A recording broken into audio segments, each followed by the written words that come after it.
Good morning. My name's Esther. I am one of the leadership team at London Road Baptist Church, and I'm also the community chaplain for the church, and I head up the town centre chaplaincy team. I'm bringing you our Thursday thought for this morning. I hope you're well, and I hope as you listen that God speaks to you and you're encouraged and you just hear something of what he wants to say to you this morning. So I don't know about you, but I've been pondering this feeling of just the heaviness and the confusion and the fear, the anticipation, the separation, the exhaustion that lockdown has brought upon us. It's like a whirlwind of emotional ups and downs, isn't it?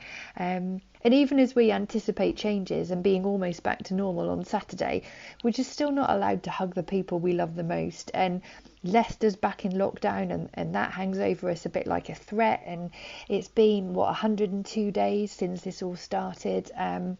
It's been a long time, isn't it? And I wonder, as I sit here, how we are going to cope with the shifting uncertainty, the different expectations, the open, unending road ahead of us where we're not able to see the finish line. I think that's what makes it so hard, isn't it? And this morning I woke up just feeling led to this ancient story that deals with exhaustion and the aloneness, and I don't say loneliness, although for some that is a real reality, but I think it's the aloneness of this, because as we navigate this strange time, we're all experiencing the stresses and the strains and the joys and the beauty differently, aren't we? Maybe like me, you feel alone, not because you physically are, but because you feel like you're alone in your experience of it, in the particular stresses that you're facing, in the way that it affects you. And I guess it's just led me to wonder, what use is faith and spirituality in all of this on our walk with Jesus? What impact does that have? So I was led this morning to a story in the book of 1 Kings, starting in chapter 17 and 18, and I'm not going to read it all, but I'm going to just go through a bit of the story. So basically, there's this man called Elijah, and he's a prophet. By that I mean that he's a man who knew his calling, He knew he was to speak hope and life. He knew he was to challenge injustice and hear from the heart of God and speak it out into the world, to challenge evil and to challenge lives that were against what God is all about. This was a job of huge emotional and spiritual highs and lows, as I'm sure you can imagine. Like, he's been speaking against corrupt governments and kings, and they're refusing to listen, as we so often see in our life at the moment. And the result is a famine in the land, like literally no rain. Like, it's hard to see sometimes the consequences of injustice and corrupt power, isn't it? Like, it's like it sucks the nourishment and the joy and the growth from people, doesn't it? And we see that across the world and in our own country, where there's sort of oppression and injustice and power is being wielded. But after 3 years of this, God speaks to Elijah and tells him, now it's time for rain. Like, this season is coming to an end. But it ends in a contest, yeah. So the belief system of Baal, the belief system of the empire, is put up against the belief system of the Creator God. So the prophets of one God come up against the prophets of another God. I think that's the issue so often in life, isn't it? That belief systems clash, We dig our trenches and we oppose and we argue in small ways and in big ways. And then there's times when we need to back down and we just need to learn to shut up. And there's times when we need to call out what is wrong and we need to stand against it. And we need to ask God for the wisdom to do that, don't we? So that we do it in the right way. So here, this contest of beliefs comes to the forefront. So there's an altar, there's a bull sacrificed on the altar. This is not something that we see in our culture, but each belief system calls on their God to bring fire on the altar to prove that they are the one in charge. This is like desperate. So the believers in the system of the empire, the followers of Baal, people that are sacrificing people for their gods, that are people of extremes and control and fear, they get really frenzied trying to call down the rain, like there's something terrifying, isn't there, about seeing people lose themselves in something that is life destroying and pointless. But they just keep going deeper with it. If that's you, I just want to say, step away, see it for what it is. If you're having to sacrifice yourself and people that you love for a worldview that just keeps pulling you down, like, step away. There is an alternative to that. And the alternative is Elijah. So Elijah, he is calm.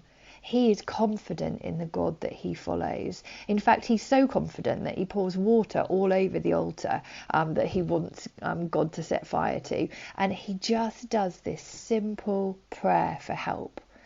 Just simple and calm. And you know what? Fire falls from the sky and everyone around sees which belief system, which God is true and right. I'm really impressed by Elijah. I don't know about you. Like, I'm not sure that I would have that much faith and trust. I don't know if I'm an Elijah.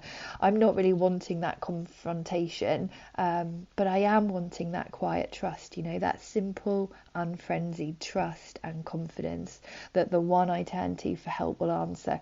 I don't want to have to beg and plead and tie myself up in rituals and weird spiritual practices and all of that steal life from me, If it comes to that, maybe it's like I've joined the prophets of Baal, putting heaviness and guilt on myself and control and pressure.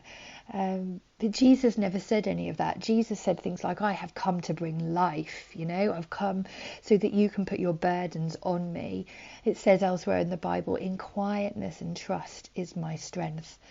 Maybe if I'm starting to think that a frenzied approach to my relationship with God and my life is needed to get what I need to learn to just breathe and ask and wait like Elijah did. But after this amazing connection with God, this amazing spiritual high, this battle for worldviews where God proves himself, Elijah isn't actually celebrating. You know what? Elijah is done. He is just done. He hears now that the empire is coming to get him and he runs away. I don't know if anybody relates to that. He is just done. Maybe you feel like that today. And he's so honest. This is what I like about Elijah. He runs away and he says to God, basically, I've had enough, Lord. Take my life. Like, I just can't cope with it anymore. I don't know if anyone feels like that. It's just too much, yeah? Like, the desperation has closed in. Like, this sense of I'm worthless is just, it can stalk you, can't it?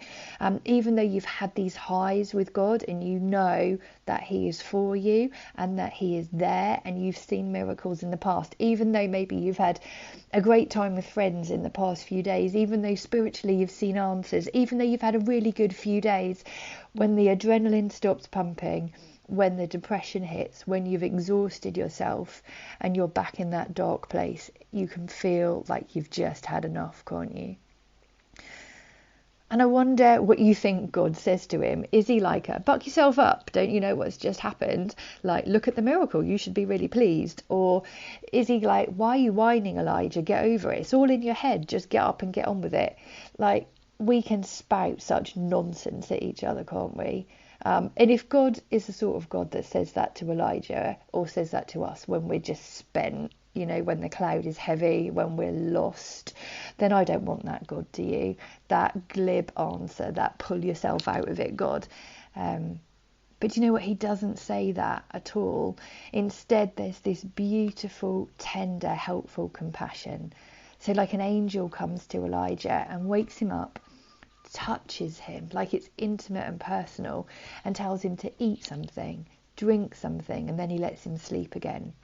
And then he does it again until Elijah has the strength to see clearly, until his energy is restored, until he's listened to his body and his exhausted mind, let it rest, and is ready to go again. And maybe, as we're we're in that place where there's been a sort of famine, aren't we? Where we're all trying to do our part, maybe where you're having massive highs and lows. Rather than getting in a frenzy, you need to hear the angel of God touch you gently and suggest maybe that you eat. You know what, like basically maybe you just need to look after yourself. You need to nourish your body. You need to give it some fuel. And that might be like, let's start eating healthily. Or maybe it's like, you know what, you just need some comfort. He says to you, like, take in some fluids. This is so practical. Like, your body needs water. Like, have a drink and then sleep. Like, listen to your body. Don't ignore it. Like, your body is a temple of the Holy Spirit. Listen to the exhaustion. Know the angel of God is with you. Take a moment. This God that we believe in doesn't dismiss our emotions. You know, he looks after us in it. But he also isn't going to let us stay there. He's always calling us forward. I'm just betting at this moment, you know, where this is happening and Elijah is getting this food and he's getting this water. I reckon he's just too emotionally exhausted to understand where the help's coming from, because we rarely feel spiritually alive and connected when we're in the pit, do we? But as he starts to re-energize, as the practice of self-care helps him recharge, God comes and meets with him. And not in a really loud, impressive way, you know, not in a wow, what an amazing transformational spiritual experience, but in a quiet, gentle, soft way, in the way that he needs. He hears God whisper to him gently, "What are you doing here, Elijah?" And I love that, because I just think that God comes to us as we need him to. And he says to all of us, like, what are you doing here? What are you doing? Really gently, what is it you're doing? This God isn't harsh. His spirit is described as the comforter, isn't he? And so I really do think that he comes to each of us and just says, what are you doing? And he allows us to answer really honestly, as Elijah does. Like, Elijah cries out in his pain. He says, like, I've served you and I feel like I'm the only one left now. I'm exhausted and I'm done. I've done what I'm called to do. I'm scared. I'm alone. I'm exhausted. I don't know how to do it. I don't know how to be this mum. I don't know how to be this dad. I don't know how to do this job well. I don't know how to be who I'm supposed to be in the world. And in his honesty, God brings him help. And so maybe it just struck me that, like Elijah, as we try to do our role in life, you know, as we try to be the person we're called to be, as we stand against injustice, against the empire, against wrong beliefs, against lies, and the frenzy of trying to prove yourself, you know, or like the prophets of Baal, as we're stuck in the pressure of standing the ground of a belief system that we know is failing us. The comforting voice of the divine, of the creator, comes to us, and he does answer us. And he says, do you know what? You're really low. Get some sleep. Rest up. Go to bed earlier. Try and get some routine. Eat properly. Have a drink of water, you know, like, so your body and your mind start to recharge. And as you do that, listen to my whisper that wants to really gently lead you to a place where I can help you and restore you and care for you. I'm not in the chaos, he says. When you need gentle encouragement, one step at a time, that's where I am. So I think I'm just going to close with a prayer. God, some of us are in that place where we're just exhausted, where we need to practice some self-care, and where we're just at a point where we're so low that we don't even realise that you're with us. It's really hard. And so we just say, help us practice that self-care and help us hear the whisper of your spirit that says, what are you doing here? Let me lead you forward. I am always with you. You don't need to frenzy yourself and work yourself up. Be calm and breathe and care and hear my comfort. Receive my peace. And let me take you one step at a time forward to where you need to be. Amen.